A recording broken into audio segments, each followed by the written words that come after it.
izquierdo, una ilíaca común. Fíjense, la ilíaca común en esta figura, están viendo todos la figura, ¿no? Sí, buen día, doctor. ¿Está grabando la clase? Ah, ya, no, gracias.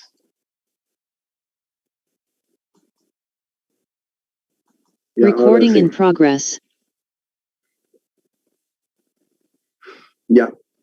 Entonces les decía, miren, esta es la ilíaca común en el lado izquierdo, esta es la pelvis del lado izquierdo, la ilíaca común, aquí está la ilíaca externa y aquí está la ilíaca interna. Yo les decía que se haga un pequeño mapa o un pequeño resumen, si ustedes quieren, para ir dándose cuenta, ¿ok? Por ejemplo, miren, ustedes saben que la ilíaca interna está de acá, tiene ramas parietales y ramas viscerales, ¿no? Yo les he dicho que las ramas parietales de esta arteria ilíaca interna es la arteria iliolumbar, por ejemplo, ¿no? Ahí ustedes tienen la iliolumbar, miren la iliolumbar. Todas son parietales, estas que les voy a nombrar, que va a la pared lateral de la pelvis, ¿no? Y da ramas lumbares, da ramas espinales, da ramas ilíacas, como yo les decía en algún momento. Esta es la arteria iliolumbar. La otra es la arteria sacralateral. Ahí ustedes pueden ver la sacralateral a la pared dorsal, a la pared dorsal de la pelvis. Como ustedes están viendo, y está yendo a la pared dorsal. Tiene unas ramas que se llaman ramas espinales. La otra es la arteria obturatriz. Miren ustedes, esta es la arteria obturatriz que va a entrar por el agujero obturador, ¿ya? Esta va a ir a la pared anterior y lateral de la pelvis, la arteria obturatriz. Miren ustedes, esta es la arteria obturatriz. Y esta va a dar, como ustedes ven, ramas púbicas, acetabulares, ramas anteriores y posteriores para el acetábulo, ¿ya? Y para el pubis. Entonces es muy importante la arteria obturatriz. Luego tenemos la arteria glútea superior. Miren ustedes, veamos, esta es la arteria glútea superior que va a ir a la región glútea, tiene ramas superficiales y ramas profundas en su tronco.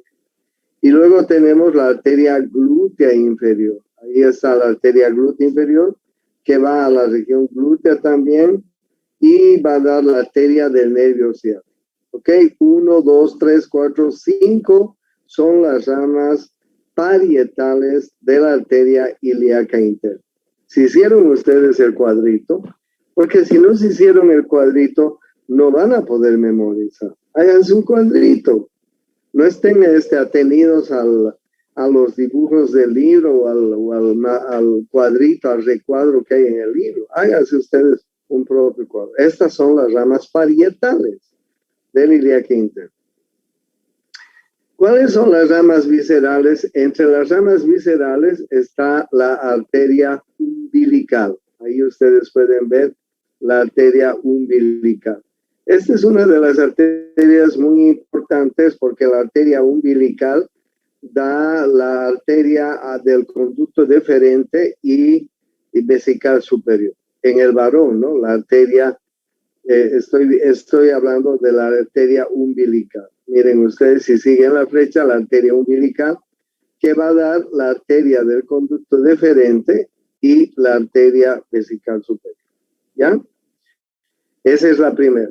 La segunda es la arteria vesical inferior. Ahí ustedes tienen la arteria vesical que va a ir al fondo de la vejiga, a la pared posterior inferior de la vejiga.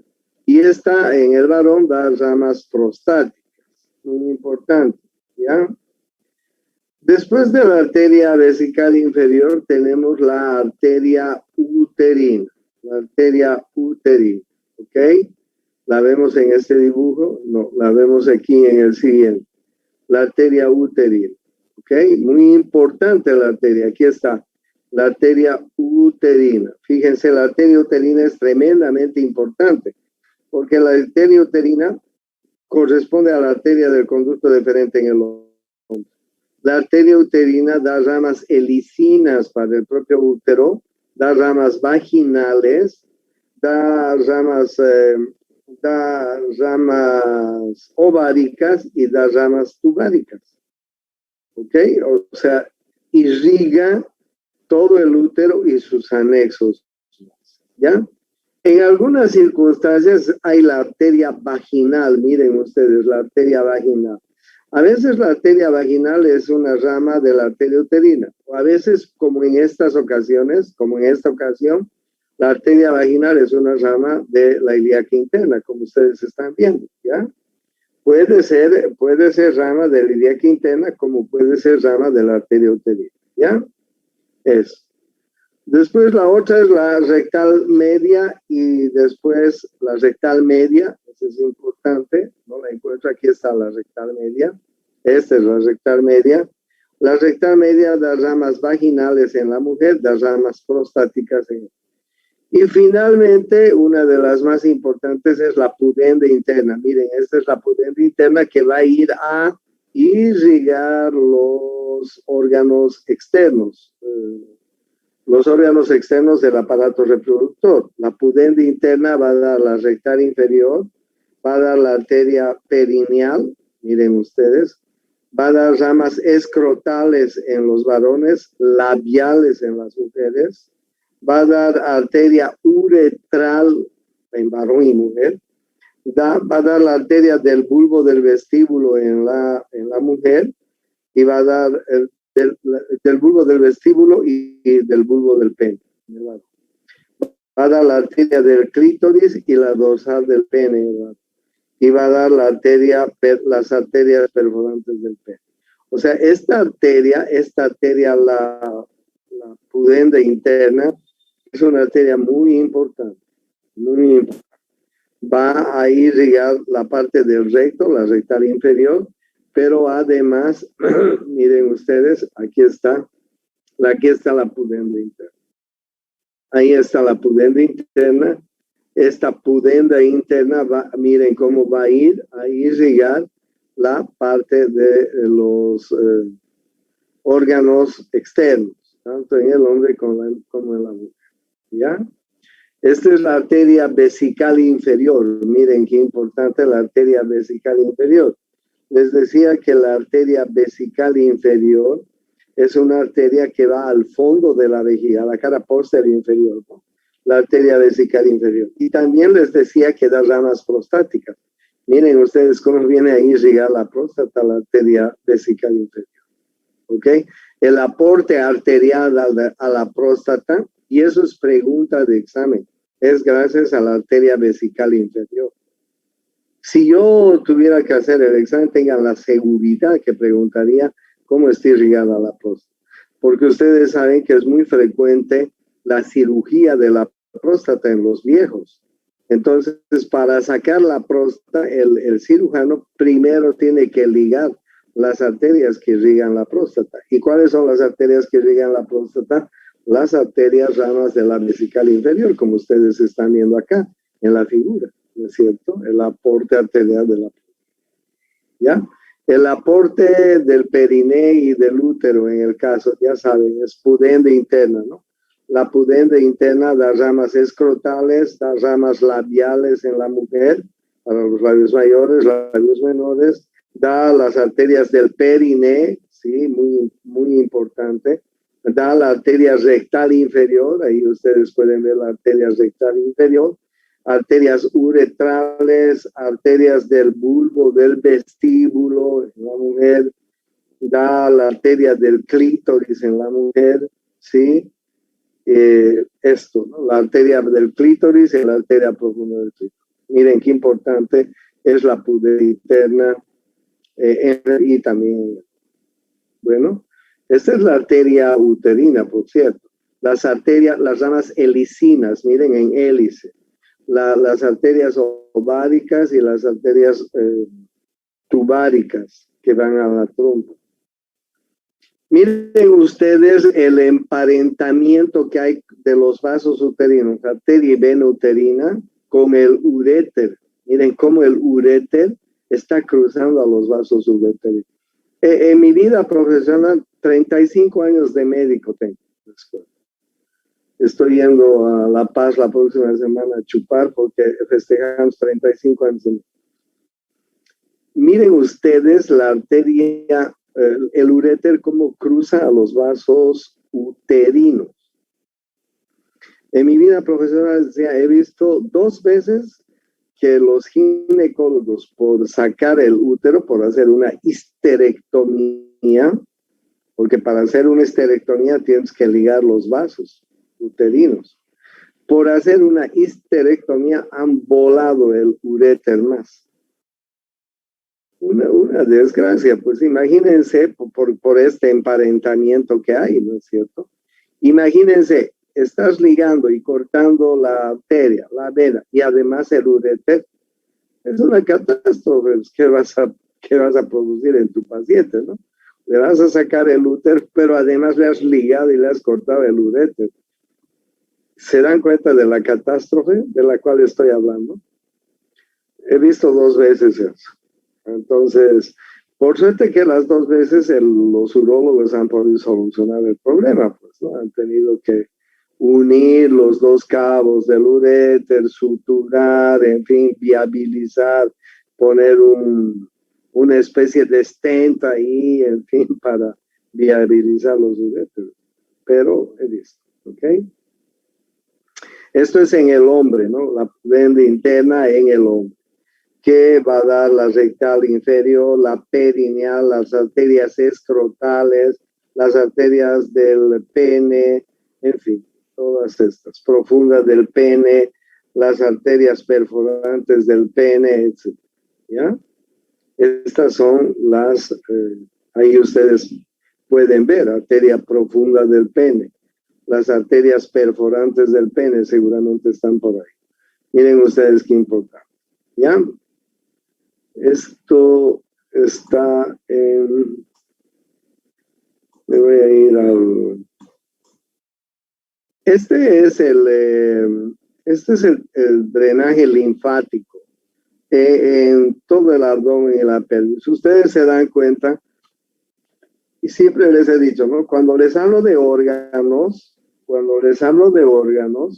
les voy a hablar de la irrigación arterial, ¿qué arterias irrigan? De la irrigación venosa, del drenaje linfático, ¿ya? Y de la inervación de estos órganos. Ahora, ustedes se pueden dar cuenta, pues, que el drenaje linfático en la región abdominal es muy, muy rico.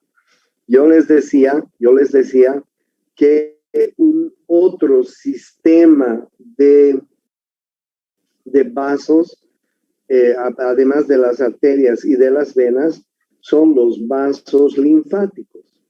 ¿Cuál es la función de los vasos linfáticos? La función de los vasos linfáticos es transportar la linfa. ¿Y qué es la linfa?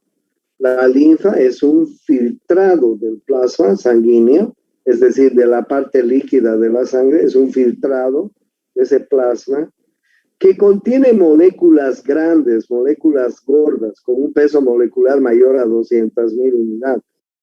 ¿Ok? Por ejemplo, cuando nosotros comemos grasas, imagínense, el domingo hemos ido a comer unos ricos chicharrones a algún lado. ¿Ok? Y producto de la digestión de esas grasas, pues se forman unas moléculas gordas, grandes, que no pueden ser absorbidas o más bien transportadas por el sistema nervioso. Entonces el organismo ha creado el sistema linfático. El sistema linfático transporta esas moléculas gordas, grandes. Pero hay otra cosa más. Ustedes saben que de trecho en trecho los vasos linfáticos están interrumpidos por los ganglios linfáticos, como ustedes están viendo en la figura esta. Vasos linfáticos, ganglios linfáticos. ¿Dónde hay vasos linfáticos y ganglios linfáticos? En todo el cuerpo, así como hay arterias y venas en todo el cuerpo hay vasos linfáticos y ganglios linfáticos. ¿Cuál es la acción de los ganglios linfáticos? Ya se les he dicho muchas veces. Son órganos donde maduran formas jóvenes de glóbulos blancos cuando hay una infección cercana, ¿ok? Cuando hay una infección cercana. Esa es la segunda función del vaso linfático y del ganglio linfático. Y hay una tercera función que es un poco desgraciada. Es el transportador de las células malignas. O sea, los tumores malignos se diseminan a través de la vía linfática. ¿Ya? Por eso es que un cáncer en cualquier órgano del cuerpo puede ser rápidamente diseminado, metastizado por la vía linfática. ¿Ya? Entonces, miren, ahí les estoy mostrando en parte el drenaje linfático que está a lo largo de la arteria aorta abdominal, de la vena cava inferior, de las venas ilíacas, en fin, ¿no?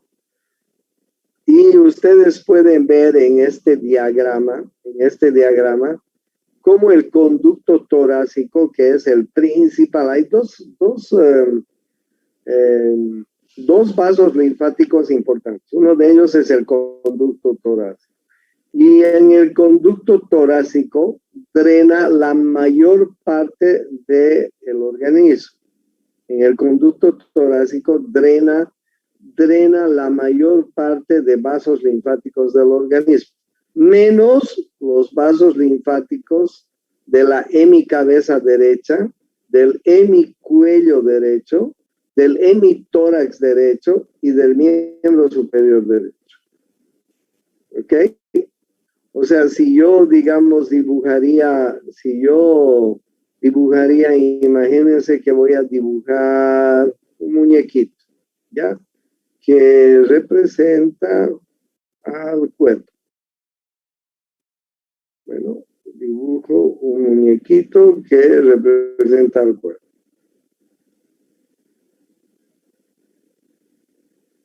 Entonces, la mitad derecha de la cabeza, la mitad derecha del cuello, la mitad derecha del tronco, del tórax y el miembro superior derecho, toda esta parte de acá, drenan en el gran vaso linfático del lado derecho, ¿ya? Que ya les voy a mostrar. El resto de los vasos linfáticos, es decir, cabeza izquierda, cuello izquierdo, tórax izquierdo, miembro inferior izquierdo, abdomen, pelvis, miembros inferiores, drenan en el conducto torácico. Entonces, el conducto torácico es uno de los principales vasos linfáticos que va a transportar la linfa de todos los órganos que están. Miren, en el caso del abdomen, ustedes pueden ver cómo los diferentes órganos desembocan sus vías linfáticas en el gran conducto torácico, ¿ok? En el gran conducto torácico, ahí está el conducto torácico. Antes de formarse el conducto torácico hay una dilatación que se llama la cisterna del Kilo, ¿ok? La cisterna del Kilo. Ahí están viendo entonces los afluentes de los diferentes órganos en el conducto torácico, que casi son la mayoría, ¿ya? Entonces miren ustedes cómo los ganglios linfáticos de casi todo el organismo desembocan en el conducto torácico, ¿ya? Ahí ustedes tienen, miren, el conducto torácico. Antes del conducto torácico está la cisterna del Kilo. Miren cómo desembocan casi todos los vasos linfáticos. ¿Ok? Miren, en el caso del abdomen, de la pelvis y de miembros inferiores, pues todos, ¿ok? Desembocan en el. Entonces, bien, ¿se puede metastizar un cáncer? Sí, fácilmente, ¿no? Porque todos van a ir al conducto torácico y el conducto torácico desemboca en la unión de la vena subclavia con la yugular interna. En ese ángulo, o sea, el conducto torácico desemboca en el sistema venoso profundo. Ahí en la unión de la vena yugular interna con la subclavia. ¿Ok? Ahí, y de ahí se va al corazón. Entonces, el conducto, los vasos linfáticos pueden metastizar algún cáncer, claro que sí. Miren ustedes todos los conductos y los ganglios linfáticos que finalmente desembocan en el conducto torácico. Es uno de los principales vasos linfáticos que hay en el organismo, ¿ya? Conducto torácico, miren ustedes, ¿ya? Entonces, muy importante el conducto torácico. Ahí les estoy mostrando, por ejemplo, cómo los ganglios linfáticos y vasos linfáticos del aparato reproductor y riñón desembocan en el conducto torácico, finalmente. ¿Ya? Miembro inferior desembocan finalmente en el conducto torácico. Útero, vagina, en fin. Desembocan en el conducto torácico. ¿Ya? Entonces, el drenaje linfático del abdomen, de la pelvis, es muy rico. Ahí ustedes pueden ver el drenaje linfático de la parte superior del abdomen. Miren ustedes cuántos vasos y ganglios linfáticos hay. Infinidad de. Un cáncer de páncreas, un cáncer de estómago, un cáncer de intestino, un cáncer de hígado, un cáncer de vesícula, rápidamente se diseminaría a otros órganos, ¿ya? Miren el drenaje linfático de los intestinos, ¿ok? Entonces es muy importante el drenaje linfático de la parte abdominal. Ahí ustedes ven el drenaje linfático de los riñones, uréteres, vejiga, etc. O sea, en todos los órganos hay ganglios linfáticos y vasos linfáticos, ¿ya? Miren ustedes el drenaje linfático del aparato genital masculino y femenino. Por eso es que cuando yo les digo, ¿no? Viene una mujer al consultorio de un médico y dice, doctor, tengo un flujo vaginal muy importante, abundante, y además es de mal olor y me tiene muy incómoda, etcétera. Pues probablemente tenga una infección, ¿no? Una infección producida por algunos hongos, alguna infección de transmisión sexual, etcétera. Lo primero que hace el médico antes de revisarle la vagina es palparle los ganglios linfáticos inguinales de la región inguinal. Si estos están aumentados de tamaño, sí, probablemente tenga una infección. Tienes un paciente que tiene un uñero infectado en el pie, en el dedo del pie, pues tocarle los ganglios popliteos o de región inguinal. Si están aumentados, seguro que está infectado. Tienes un paciente con pie diabético y está infectado, pues primero tocarle los ganglios. Están aumentados de tamaño porque normalmente son del tamaño de un grano de arroz. Cuando se inflaman, se infartan, se hacen del tamaño de un fellón, de un poroto. Y entonces tú los puedes palpar. Viene un hombre y nos dice, ¿sabe qué, doctor?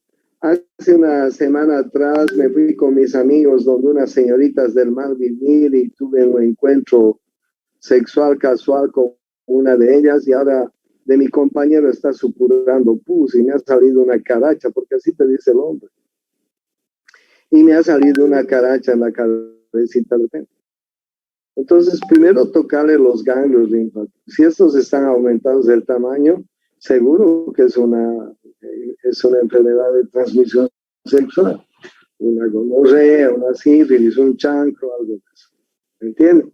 Entonces, los ganglios linfáticos tienen mucha validez para el médico. ¿Ya? Miren ustedes la cadena de ganglios linfáticos que hay en todo el organismo. ¿Ya? Bueno, y además estos órganos que hemos visto están inervados. Están inervados de esta manera, ¿no? Hay una inervación simpática. Esta es la cadena del simpático, miren ustedes. ¿Ya? Y ustedes pueden ver cómo el simpático viene a inervar los diferentes órganos. Miren ustedes. No, acuérdense lo que les decía siempre, ¿no? El simpático es el estimulador de todos los órganos internos, menos de los órganos del aparato digestivo. En los órganos del aparato digestivo, el simpático es inhibidor. Por ejemplo, aquí en el tracto gastrointestinal, ¿cuál es el efecto simpático en el tracto gastrointestinal? Es disminución de la motilidad, claro, es inhibidor. ¿Ok? Es disminución de la secreción, claro, es inhibidor. En la cápsula del vaso, contracción. En el hígado, glucogenólisis, gluconeogénesis reforzada. En el páncreas, disminución de la secreción. ¿Sí? En la vejiga urinaria, relajación, y en el esfínter de la vejiga, contracción. En la glándula seminal, contracción. En el conducto deferente, contracción, o sea, producen la eyaculación. Claro, son estimuladores, ¿no? En el aparato digestivo son inhibidores, pero en el resto son excitadores, estimuladores. En la glándula seminal va a producir la contracción, va a producir la eyaculación. En el conducto deferente va a producir la contracción, va a ayudar en la eyaculación. En el útero produce contracciones, ¿sí? En el momento en las arterias produce vasoconstricción en los vasos. Ese es la inervación del simpático. Ustedes saben que el simpático, miren, la cadena del simpático está a un lado de la columna vertebral, a un lado de la médula, por fuera de la columna. Y se extiende desde la base del cráneo hasta la cola, hasta el coxis. Ok, ahí ustedes van a ver cadena del simpático. Estos no son ganglios linfáticos, estos son ganglios nerviosos que están unidos por fibras nerviosas. O sea, no se confundan con el sistema linfático. Esta es una inervación nerviosa. Estos ganglios nerviosos están formados por cuerpos de las neuronas, cuerpos neuronales, y unidos por fibras nerviosas. Y de esta cadena del simpático, del lado izquierdo y del lado derecho, salen pues nervios que van a ir a inervar los órganos del aparato digestivo. Ahí están viendo estómago, hígado, vías biliares, vaso, páncreas, duodeno, riñón, glándula suprarrenal, intestino delgado, intestino grueso, recto, vejiga, aparato reproductor masculino, femenino, etc. ¿Ya? Antes de salir a los diferentes órganos, este sistema simpático y también el parasimpático hace sinapsis con unos ganglios nerviosos, con el ganglio celíaco, con el ganglio mesentérico superior, con el ganglio mesentérico inferior y con el ganglio hipogástrico inferior. Ok, miren cómo las fibras nerviosas que salen del tronco simpático, antes de ir hacia los diferentes órganos, hacen sinapsis con estos ganglios que están en la periferia. El ganglio celíaco es muy importante. Miren ustedes, del ganglio celíaco recién salen fibras nerviosas al páncreas, ¿okay? Al páncreas, al duodeno, al riñón, a la glándula suprarrenal, ¿ok? Ahí ustedes ven el ganglio mesentérico superior, que va al intestino, el ganglio mesentérico inferior, el plexo hipogástrico o ganglio hipogástrico inferior. Esta es la inervación simpática que va a ir a la región abdominal y pélvica, ¿ya?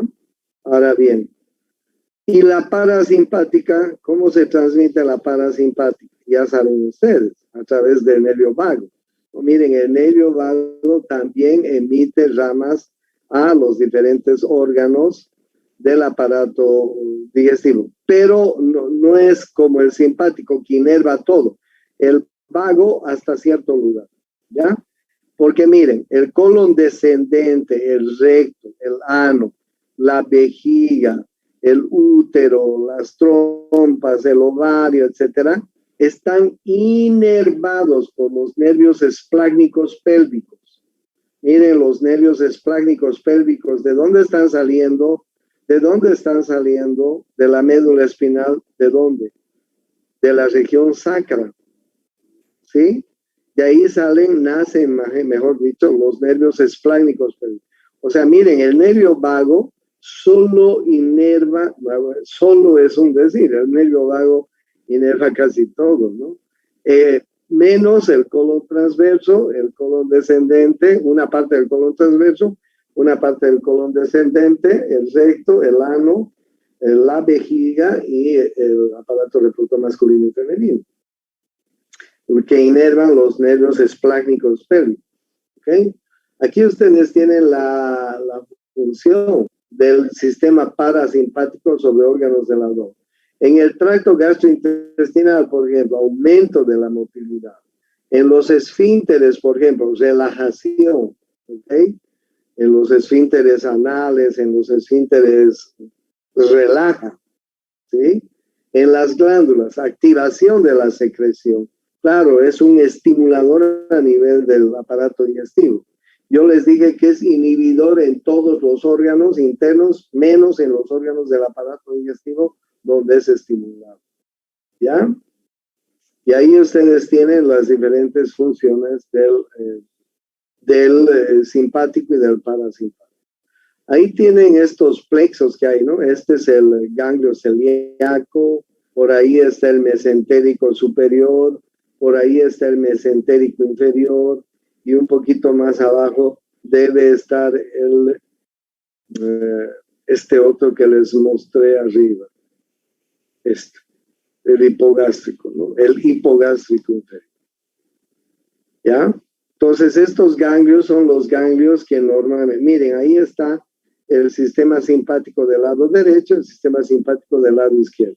El vago debe estar también por ahí dando ramas a todos los órganos, ¿ok?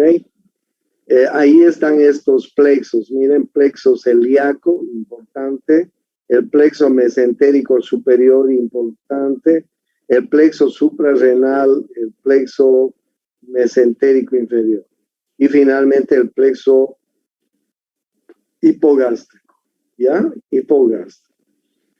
Importante porque con esos plexos hacen sinapsis los troncos del simpático y del parasimpático. ¿Ok? Entonces esa es la inervación vegetativa que tiene los órganos del aparato digestivo y los otros órganos que hemos ido viendo a medida que hemos visto. Pues miren, por ejemplo, el páncreas, cómo está inervado. Hay sistema simpático y sistema parasimpático. Cuando un paciente está con un cáncer de páncreas, el dolor es intenso. Es uno de los dolores más intensos, el cáncer de páncreas. Tuve un paciente que tenía un cáncer terminal de páncreas. Iba a morirse. Entonces nosotros comenzamos a ponerle morfina. Primero le poníamos morfina 2 veces al día, luego 3 veces al día, luego 4 veces al día, porque el dolor es intenso. Luego le poníamos cada 4 horas, luego le poníamos cada 2 horas. Ya también el paciente se hizo adicto a la morfina. Le poníamos al final, antes de que muera, cada media hora, porque pedía el hombre, ¿no? Estaba desesperado y como ya se había hecho adicto, pedía morfina. Entonces, los cirujanos, cuando hay un dolor intenso de estos órganos, pueden bloquear estos plexos para evitar la inervación a estos órganos y calmar y paliar el dolor un poco. ¿Ya? En este caso, pues, se puede bloquear el ganglio celíaco si hay un cáncer de páncreas, un cáncer en el intestino delgado. O podían bloquear el mesentérico superior, en fin, diferentes funciones que tienen estos ganglios, ¿ya? Ahí ustedes están viendo, esto forman el ganglio celíaco, ¿no? ¿Ok? Entonces, ustedes vean cómo ahí están viendo el mesentérico superior, el ganglio mesentérico superior, cómo está inervando esta parte del intestino delgado y el intestino grueso, colon ascendente y parte del colon transverso, ¿no? Interesante. Ahí ustedes tienen el mesentérico superior. Luego, más abajo, seguramente vamos a encontrar el mesentérico inferior, que inerva colon descendente, colon sigmoides, parte del recto, ¿ya? Interesante. También vamos a encontrar el plexo mientérico que hay en el intestino, el plexo mientérico de Meissner y de Auerbach, ¿no? El plexo submucoso de Meissner, el plexo mientérico de Auerbach, que hay en el tubo digestivo, en el tubo. ¿Cuál es la función de estos plexos mientéricos? Es darle el tono, la elasticidad y la motilidad al tubo digestivo. Ustedes saben que el tubo digestivo tiene un tono, tiene una motilidad y tiene una elasticidad. Este plexo mientérico es lesionado por una toxina que fabrica el parásito del Chagas. ¿Cómo se llama el parásito del Chagas? ¿Quién me dice? Trypanosoma cruzi. Ya, el Trypanosoma cruzi produce una toxina, ¿ok? Y esa toxina viene y lesiona los plexos de Meissner y de Auerbach. Por eso es que un paciente con lesión chagásica en el intestino puede tener un dólico megacolon chagásico, un dólico megaesófago. ¿Por qué? Porque se destruyen los plexos de Meissner y Auerbach. Como estos son los que le dan el tono, la elasticidad y la motilidad al intestino, si están destruidos, el intestino se va a alargar y se va a ensanchar. Por eso se llama dólico megaesófago, dólico megacolon chagásico. Entonces, estos pacientes tienen muchos problemas de orden digestivo en su tubo digestivo. ¿Me entienden? Y lo mismo, este mismo parásito, estas toxinas afectan el sistema de conducción eléctrico del corazón. Por eso es que estos pacientes tienen arritmias cardíacas. Un paciente con una cardiopatía chagásica es un paciente que tiene arritmia cardíaca, que tiene bradicardias severas. ¿Ok? Entonces es importante la inervación del plexo mientérico también en el tubo digestivo. ¿Ya? Este es el ganglio mesentérico inferior. Del ganglio mesentérico inferior salen fibras para inervar el colon descendente, el colon sigmoide, parte del recto. ¿Ya? Esta es la inervación a los riñones, a las glándulas suprarrenales importantes. Todos estos órganos tienen inervación simpática y tienen inervación parasimpática. No se olvide. ¿Ya? Esa es la inervación vegetativa de los órganos. El aparato genital, el reproductor masculino y femenino, también tienen su inervación. Miren qué interesante esta inervación. Miren cómo aquí hay un nervio que se llama el nervio pudendo. ¿Sí? Este es el plexo hipogástrico superior y por ahí está el hipogástrico inferior. ¿Ya? Y ahí ustedes tienen los nervios que van a venir a inervar el aparato reproductor, el colon, los genitales externos, como ustedes ven, ¿no? Hay un nervio que se llama el nervio pudendo, interesante, que trae inervación a esta. ¿Ya? Bien interesante. Ahí ustedes pueden ver los nervios que traen inervación al aparato reproductor, que salen del plexo hipogástrico, y simpáticos y parasimpáticos. Ahí tienen ustedes los nervios esplácnicos que vienen allá al aparato reproductor. ¿Ya? Tiene inervación simpática y tiene inervación parasimpática. La inervación simpática, por ejemplo, ya produce vasoconstricción en los testículos y en el epidídimo. Libera secreción de la próstata y de las glándulas seminales, bulboretrales, etc. Produce la eyaculación, ¿ok? Produce la contracción del conducto deferente. La inervación parasimpática, produce la erección. Qué interesante. Y lo mismo en el aparato reproductor femenino. También estos están inervando el aparato reproductor femenino. Ahí ustedes bien pueden ver cómo el aparato reproductor femenino viene a inervar el útero. Ahí están viendo los nervios esplánicos pélvicos que le dan inervación parasimpática y también tienen inervación simpática, ¿no? Que vienen a las trompas, al ovario, al útero, a la vagina, etc. ¿Ya? Esto, ¿qué es, por ejemplo, alcanzar un clímax en el acto sexual, tanto en el hombre como en la mujer? Llegar a un orgasmo, llegar a una eyaculación. Es simplemente el sistema nervioso. El sistema nervioso es el que nos... ¿Por qué sentimos placer? Sistema nervioso. ¿Ok? ¿Por qué? Porque nuestro cuerpo está inervado y este sistema nervioso transporta estas sensaciones hasta arriba, ¿no? Hasta el sistema nervioso central.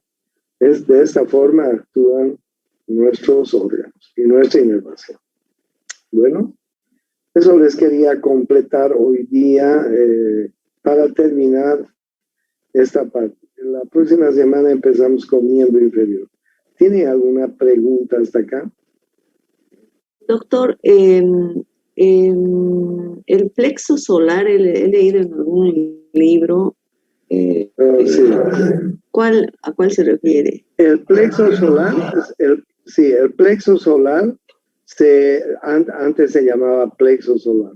Antes se llamaba plexo solar, pero ahora han cambiado de nombre. En los libros clásicos, este plexo es el plexo solar, el famoso plexo solar de los antiguos. ¿Ya?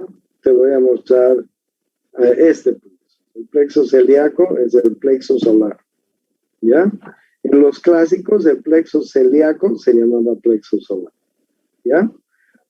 Pero ahora ha cambiado de nombre. ¿Ok? ¿Alguna otra pregunta? Ya, muchachos, nos vemos entonces la próxima semana. No, ¿cuándo? Mañana, perdón, viernes. Mañana nos vemos. ¿Qué vamos a avanzar mañana, doctor? Miembro inferior. Empezamos miembro inferior. Ok. Ok, hasta luego. Hasta mañana, doctor, hasta mañana. Chao, chao. Hasta luego, doctor. Chao, chao. Record.